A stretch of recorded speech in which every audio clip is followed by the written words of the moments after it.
کہتا ہے یہ ہے وہ جو قوم آ جائے گی اس کی جگہ، یستبدل قوما غیرکم ثم لا یکونوا امثالکم، پھر وہ تمہارے جیسی قوم نہیں ہوگی، کوئی اور ہوگی۔ عزیزان من، یہ قرآن خدا کی ہدایت کسی خاص قوم کے ساتھ مختص نہیں ہے۔ خدا رب العالمین، اس کا رسول رحمت للعالمین، اس کا قرآن ذکر للعالمین، پوری نوع انسانی کے لیے قیامت تک کے لیے۔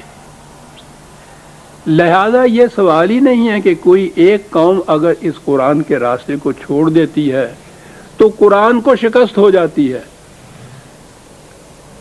اسے شکست نہیں ہوتی۔ اگر ایک مسافر کسی اسٹیشن پہ گاڑی سے اتر جاتا ہے تو گاڑی تو پھر اس کے بعد بھی چلتی ہے، یہی اتر گیا، وہ گاڑی چلے گی خدا کے نظام کی، خدا کے قرآن کی، قیامت تک چلنا ہے اس نے تو جناب۔ یہ نہ کسی خاص قوم سے مختص ہے، نہ کسی خاص ملک کے ساتھ محدود ہے۔ انسانوں کی جو جماعت جہاں کہیں ہو، جس زمانے میں ہو، جب بھی اس نے اس روش کو، اس راستے کو اختیار کیا، اس منظر کی طرف چل پڑے گی۔ یہ ٹھیک ہے جی، یہی چاہتا ہے۔ اپنی بات کر رہا ہوں، ساری عمر میں نے گزار دی، آپ کو عرض کیا ہے نا کہ 50 برس مسلسل ہو گئے مجھے قرآن کی آواز بلند کیے ہوئے، اور تحریک پاکستان میں بھی حصہ لیا، تو اس لیے کہ ایک خطہ زمین ایسا مل جائے گا جس میں خدا کی حکمرانی ہوگی۔ یہاں آنے کے بعد بھی سن 48 سے یہ سلسلہ میرا شروع ہوا ہے، آج تک اسی دو میں چلا جا رہا ہوں کہ یہ ہو جائے۔ یہ آیتیں میرے سامنے ہیں، جب اس نے کہا ہے کہ جو قوم یہ کچھ نہ کرے گی اس کی جگہ دوسری قوم لے لے گی، اور ضروری نہیں کہ یہ اسی قوم میں یا اسی ملک کے اندر ہو، کہیں اور ہو جائے گا۔ یہ ٹھیک ہے، یہ ایمان ہے میرا کہ لَيُظْهِرَهُ عَلَى الدِّينِ كُلِّهِ، اس نظام نے دنیا کے ہر نظام پر غالب آ کر رہنا ہے، یہاں نہ صحیح کہیں اور صحیح۔ لیکن میں نے کہا ہے کہ جی یہی چاہتا تھا کہ یہی وطن، یہی ارض پاک، یہی پاکستان، یہی قوم جس میں ہم ہیں، جس مقصد کے لیے اسے حاصل کیا تھا، وہ نظام یہی قائم ہو، جی چاہتا تھا، اس لیے اس میں لگا رہا، کوشش کرتا رہا۔ لیکن اگر یہ یہاں نہیں ہوتا ہے تو یہ اس نظام کی شکست نہیں ہے۔ سورج نکلنے کے بعد اگر کوئی اپنی آنکھیں بند کر لیتا ہے تو سورج کی روشنی نہیں گم ہو جاتی، یہ محروم ہو جاتا ہے اس روشنی سے۔ سورج تو چمک رہا ہے، جو بھی آنکھیں کھولے گی قوم وہ اس سے مستنیر ہو جائے گی، وہ اس سے فائدہ اٹھا لے گی۔ اس لیے یہ بات کہ فلاں جگہ مسلمانوں نے ایک اپنے ہاں یہ دعویٰ کیا، کوشش تو خیر کیا کی، اور یہ دیکھیے صاحب یہ وہ آگے چلا ہی نہیں ہے، اور وہ دوسری قومیں پھر تانا دیتی ہیں کہ اسلام ایک چلا ہوا کارتوس ہے، کسی زمانے میں تو اس نے یہ نتائج پیدا کیے تھے، اب اس میں وہ بات نہیں رہی۔ وہ ہماری حالت کو دیکھ کے اس کا اندازہ لگاتے ہیں، اور ہم میں یہ جرت نہیں ہے کہ ہم ان سے کہہ دیں کہ ہم تو پیدائشی طور پہ مسلمانوں کے گھر پیدا ہو گئے اس لیے مسلمان ہیں، ہم مومن نہیں ہیں۔ ہم میں یہ جرت نہیں یہ کہنے کی، یہ جرت ہو تو بہت بڑا کام ہے جو ہم کر جائیں، کم از کم اسلام تو بدنام نہ ہو اس کے بعد۔ یہ تو ان سے کہے کہ ہم نے کوئی بات اسلامی نہیں کی تھی اس لیے یہ ہوا، لیکن ہماری تو کیفیت یہ ہے کہ جو کچھ ہم کرتے ہیں اسلامی، اور وہ رہتا ہے ناکام، امپریکٹیکیبل، اور دنیا پھر یہ کہتی ہے کہ صاحب اسلام نہیں پریکٹیکیبل آج اس دنیا کے اندر رہا۔ یہ دوہرا جرم ہے جو ہم سے سرزد ہو رہا ہے۔ یہ بات نہیں عزیزان مان، قرآن نے تو کہا ہے کہ یہ تو ہر نظام پہ اس نے غالب آنا ہے، اگر یہ غالب نہیں آ رہا تو یہ وہ نظام نہیں ہے جو ہم کام کر رہے ہیں عزیزان مان۔ اور پھر یہ بھی نہیں ہے کہ یہ ایک دفعہ ناکام، کسی ایک مقام پہ ناکام رہ گیا تو ہر جگہ ناکام رہے گا۔ اس آیہ جلیلہ کے آخر میں سمجھتا ہوں کہ جو میں نے یوں کہا ہے اقبال کے الفاظ میں کہہ دوں کہ مجھ سے بہتر کہنے والا تھا وہ شخص، اس کا دل بھی اسی پہ تڑپتا تھا۔ یہ جاوید نامے میں وہ ایک پورا باب ہے قرآن کے متعلق جو ہے، چند اشعار اس کے جو ہے سن لیجئے، 2-3 منٹ دے دیں گے آپ؟ شکریہ۔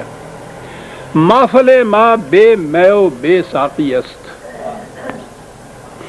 کیا بات کہتا ہے۔ ٹھیک ہے، ہماری محفل کے اندر نہ شراب توحید باقی ہے، نہ ساقی باقی ہے، اجڑی ہوئی محفل ہے، کیا بات ہے، لیکن ساز قرآن را نواہا باقی است، قرآن کے ساز کی تاروں میں تو ہزاروں نغمے ابھی پوشیدہ ہیں، وہ نہیں ختم ہو گیا۔ ہماری محفل ختم ہوئی، ہماری شراب ختم ہوئی، ہمارے ساقی ختم ہو گئے، اس میں تو نواہا باقی است، زخمہ ما بے اثر افتد اگر۔ یہ ستار آپ نے دیکھی ہے نا، تاریں جس میں ہوتی ہیں، جس میں بجاتے ہیں تو وہ نغمہ نکلتا ہے، وہ تار کے اندر کہتے ہیں پنہا ہو، لیکن وہ مضراب ہوتی ہے جس سے چھیڑتے ہیں تار کو تو جب نغمہ باہر آتا ہے۔ نظام بڑی حسین تشبیہ ہے۔ یہ نظام خداوندی تو زمانے کی تاریخ اور فضا کی تاروں کے اندر مضمر ہے۔ زخمہ ور کی ضرورت ہے، اضراب کی ضرورت ہے، وہ یوں کرے گا تو یہ نغمہ نکلے گا۔ تو قرآن کی تار میں تو نغمے اتنے ہیں، کہا اگر کوئی ایک زخمہ وہ جو مضراب والا ہے، زخمے والا ہے، مضراب والا ہے، اگر وہ ٹوٹ گئی ہے مضراب اس کی، یا وہ نہیں اس کو استعمال کر رہا تو کوئی بات نہیں، آسماں دارد ہزاراں زخمہ وار، اس کے پاس ہزاروں اس قسم کے مضراب والے موجود ہے۔ ذکر حق از امتاں آمد غنی، خدا کا ذکر قوموں کا محتاج نہیں ہے۔ از زمانوں از مکان آمد غنی، وہ کسی خاص زمانے کا بھی محتاج نہیں، کسی خاص وطن کا بھی محتاج نہیں۔ ذکر حق از ذکر ہر ذاکر جدا است، وہ قدیم ہے، لا یزال ہے، ابدی طور پہ رہنے والا ہے، ذاکر کوئی رہے یا نہ رہے کوئی بات نہیں ہے، ذکر وہ محفوظ رہتا ہے۔ احتیاج روم و شام اورا کجاست، وہ اس کا بھی محتاج نہیں ہے کہ روم میں یہ آیا ہے یا شام میں آیا ہے، کہیں ہو اس کرۂ ارض کے کسی خطے کے اندر بھی ہو۔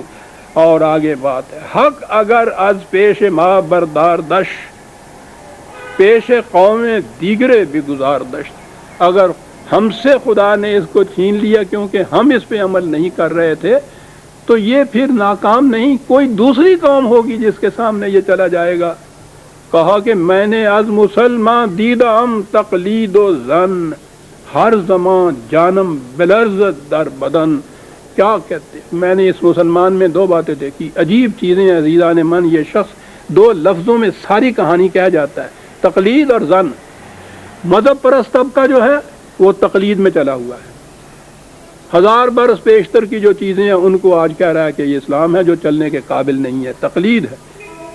سیکولر والے جو ہیں، دوسرا انٹلیکچوئل طبقہ جو ہمارا ہے، کہتا ہے اس کے دل میں شک و شبہ پیدا ہو گیا ہے اسلام کے متعلق۔ 2 ہی تو طبقے تھے، وہ تقلید میں آ رہا ہے، اس کے ذہن میں شک و شبہ پیدا ہو رہا ہے۔ ہر زمان جانم بلرزت در بدن، میں تو اس کو دیکھتا ہوں تو ہر وقت کانپتا رہتا ہوں۔ اور آخری شعر ہے، ترسم از روزے کہ محرومش کنن، آتش خود بر دل دیگر زنن، میں دھکتا ہوں اس دن سے کہ جس دن ہم سے یہ چھین لیا جائے گا اور اپنی یہ آتش سوزندہ وہ کسی اور قوم کے ساتھ رکھ دے گا اور ہم ایک بجھے ہوئے کوئلے کی طرح رہ جائیں گے۔ سورہ محمد کی آخری آیت بھی آج ہم نے ختم کی۔ آئندہ درس میں ہم سورہ الفتح 48ویں سورت لیں گے، اور پھر کون سی سورت اہم نہیں لیکن وہ بڑی عظیم سورت آتی ہے۔ ربنا تقبل منا انک انت السمیع العلیم۔